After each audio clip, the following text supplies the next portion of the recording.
नमस्ते दोस्तों। आज की इस कहानी में आपका स्वागत है। मेरी जिंदगी का सबसे बड़ा दुख ये था कि मैं मां नहीं बन पा रही थी। जब भी मैं गर्भवती होती, 6 महीने बाद ही मेरा बच्चा गिर जाता। इस त्रासदी को मैंने बार बार झेला था। मेरे पति ने मेरा हर तरह का इलाज करवाया। डॉक्टर, हकीम, वैद्य, हर किसी के पास हम गए, लेकिन हर बार नतीजा वही निकला। उस दिन मैं अपनी सोच में डूबी हुई थी। क्या मेरी जिंदगी में कभी यह अधूरापन खत्म होगा? क्या मैं कभी मां बनने का सुख पा सकूंगी, या फिर यह मेरी किस्मत में ही नहीं लिखा? अचानक किसी की नजरों की तेज चमक ने मुझे हड़बड़ा दिया। मैंने अपनी नजर उठाकर देखा। सामने शीशे के गमले साफ करता हुआ हमारा नया नौकर खड़ा था। उसकी आंखें सीधे मुझ पर टिकी हुई थीं। वह इस तरह मुझे देख रहा था मानो मेरे अंदर तक झांक लेना चाहता हो। जैसे ही मेरी नजर उस पर पड़ी, वह छुप गया। उसने फौरन अपनी नजरें झुका ली और फिर से गमले को साफ करने में लग गया। लेकिन उसकी आंखों में जो कुछ था, वह मुझे बेचैन कर गया। क्या वह मेरी तकलीफ को समझ गया था, या फिर उसने सिर्फ यूं ही देख लिया था? कुछ दिन पहले ही हमारा पुराना नौकर काम छोड़कर चला गया था, और उसके बाद मेरे पति ने नया नौकर रखा था। वह नौकर लगभग 24 से 25 साल का था और घर के छोटे मोटे कामों के साथ साथ ड्राइवरी भी करता था। मेरे पति ने उसे खासकर मेरे कामों के लिए रखा था। मुझे जहां भी जाना होता, वही नौकर मेरी गाड़ी चलाने और मुझे साथ लाने का जिम्मा निभाता था। शुरुआत में मुझे इस बदलाव में कोई खास फर्क नहीं महसूस हुआ था, लेकिन जल्दी ही मैंने एक अजीब बात महसूस की।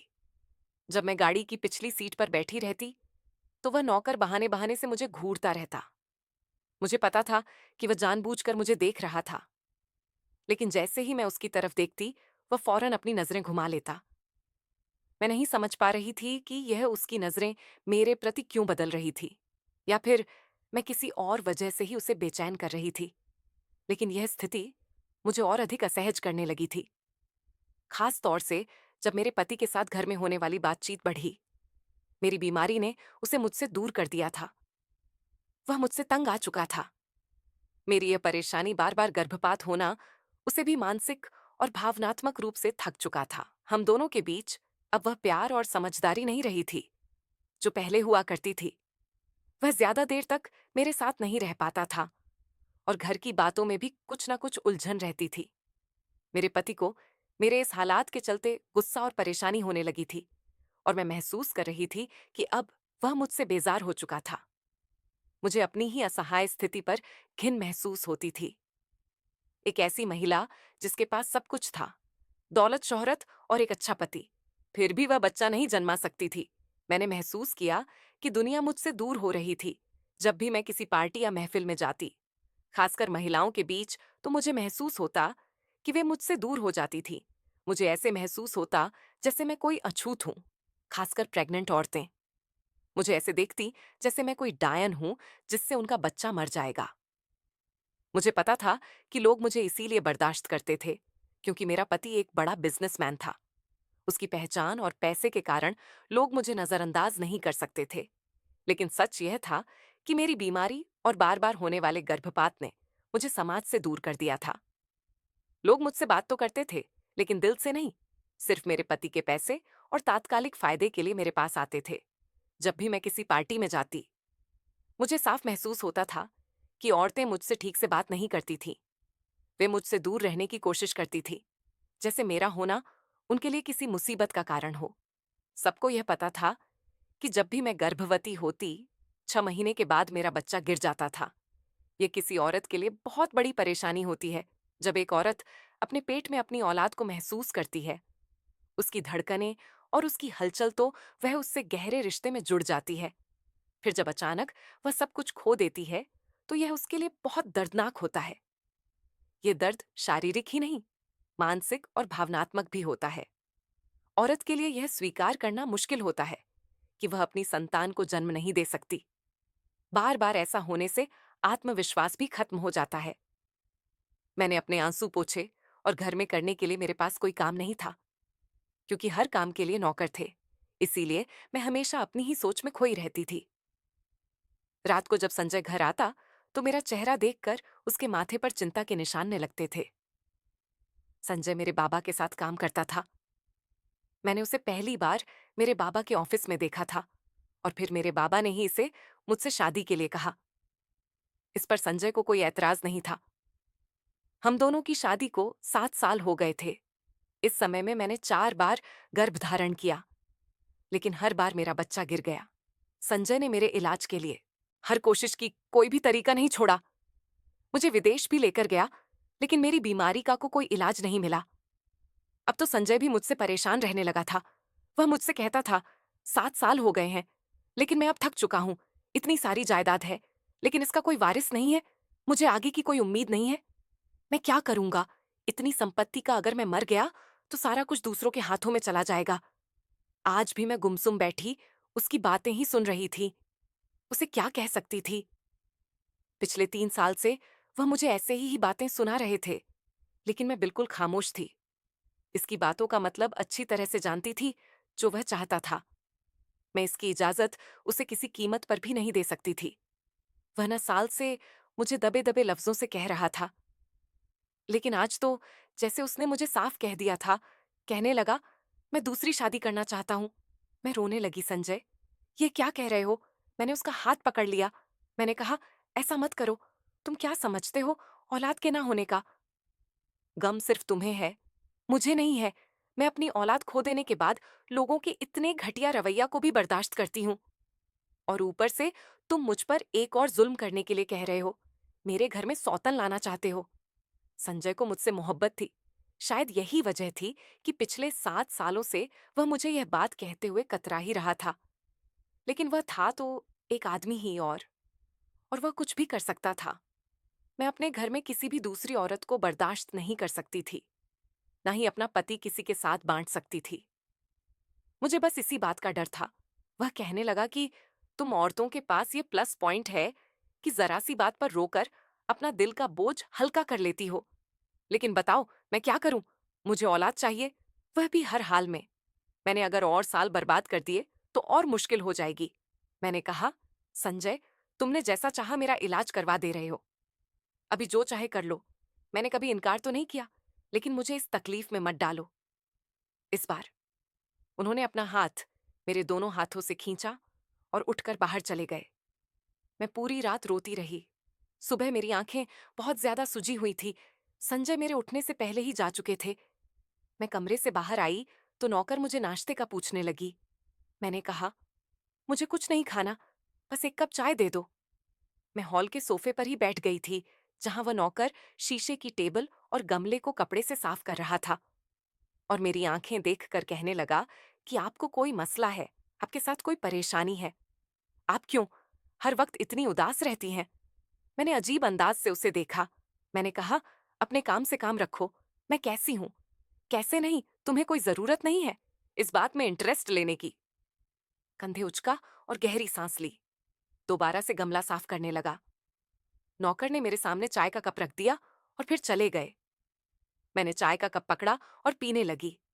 तभी वह कहने लगा, आप किसी से अपना गम बता दें तो हो सकता है ना आपकी परेशानी दूर हो जाए। उसकी यह बात मुझे चौंक आ गई।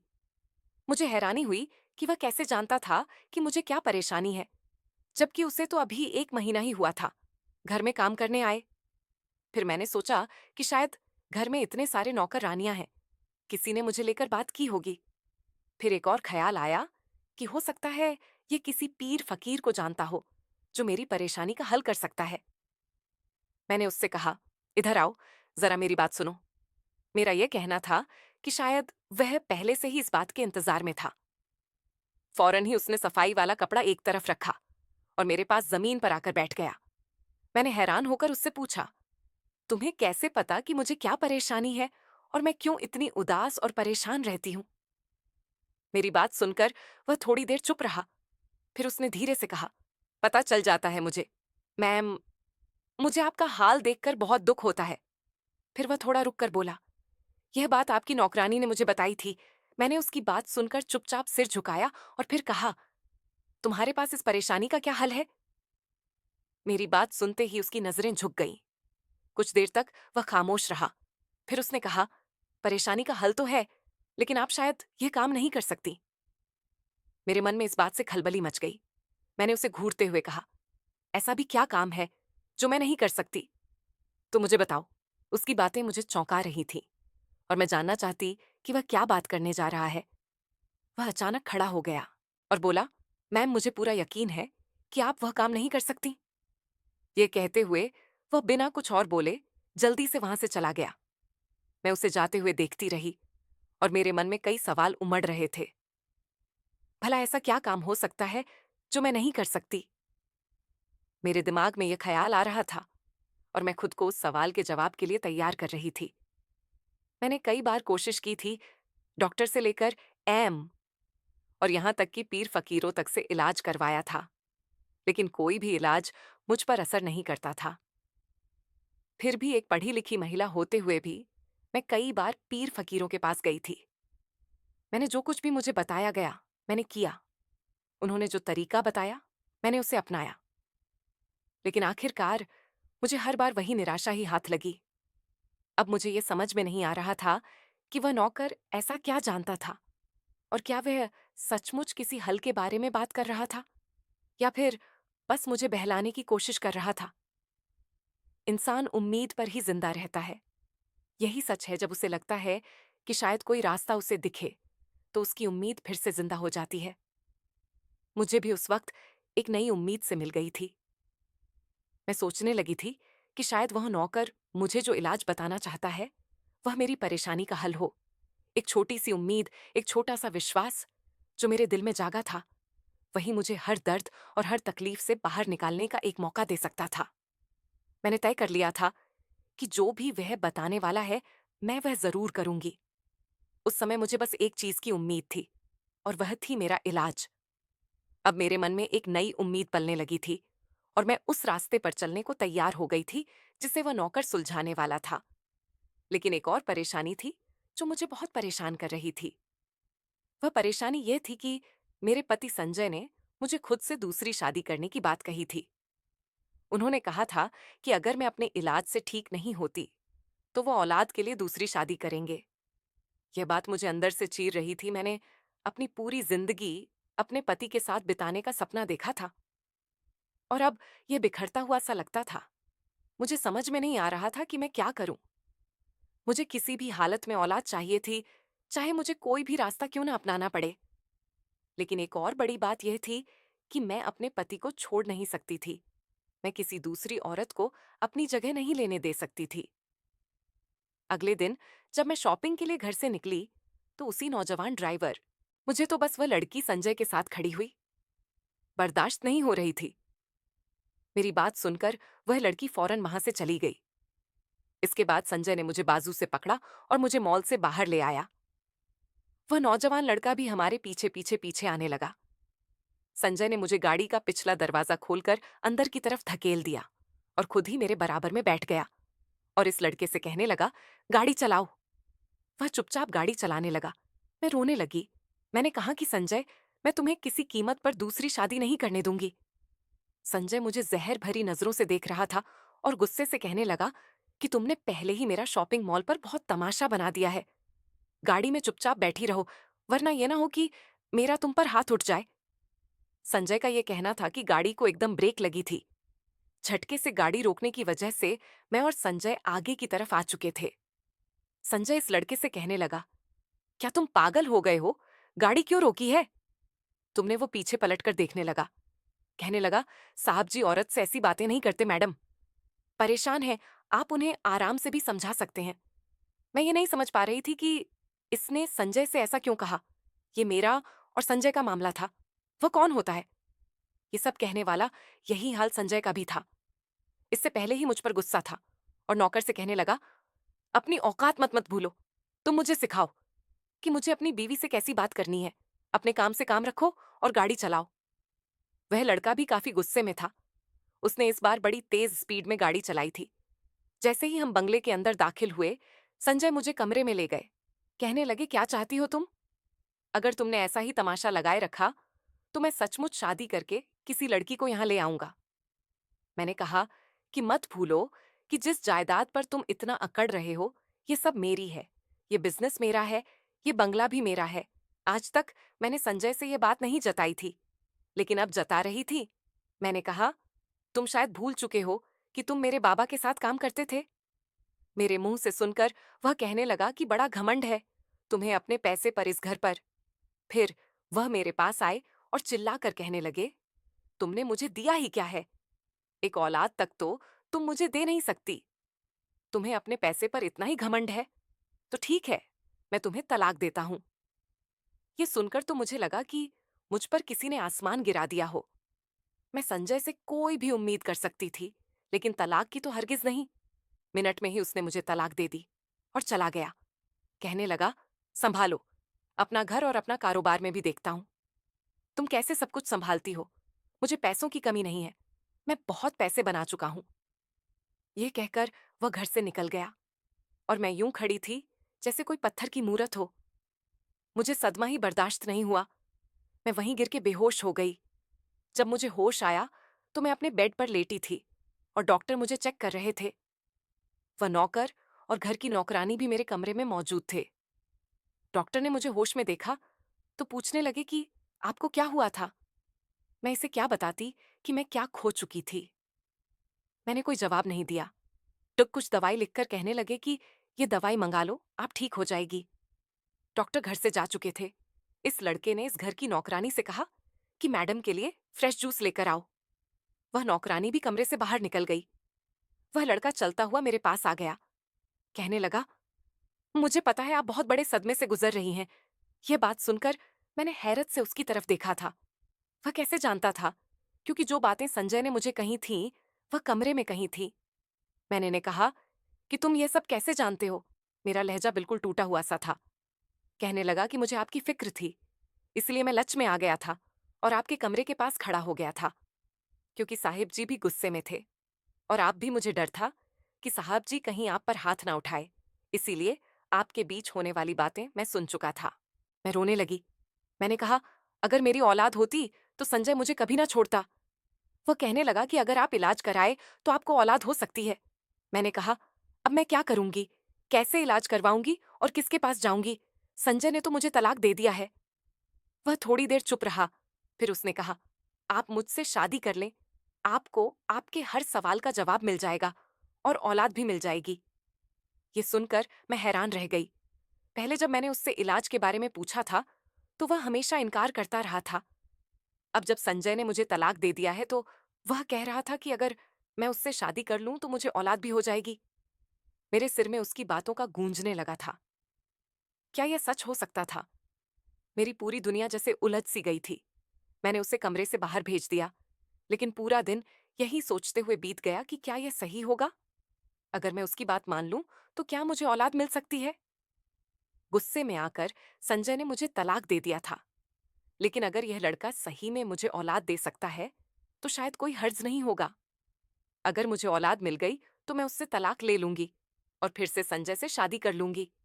संजय को भी तो सिर्फ औलाद चाहिए थी, और अगर वह मुझे मिल जाती तो वह मुझे अपना लेंगे, क्योंकि उनकी चाहत वही थी। लेकिन इस सब के बीच मुझे एक सवाल परेशान कर रहा था।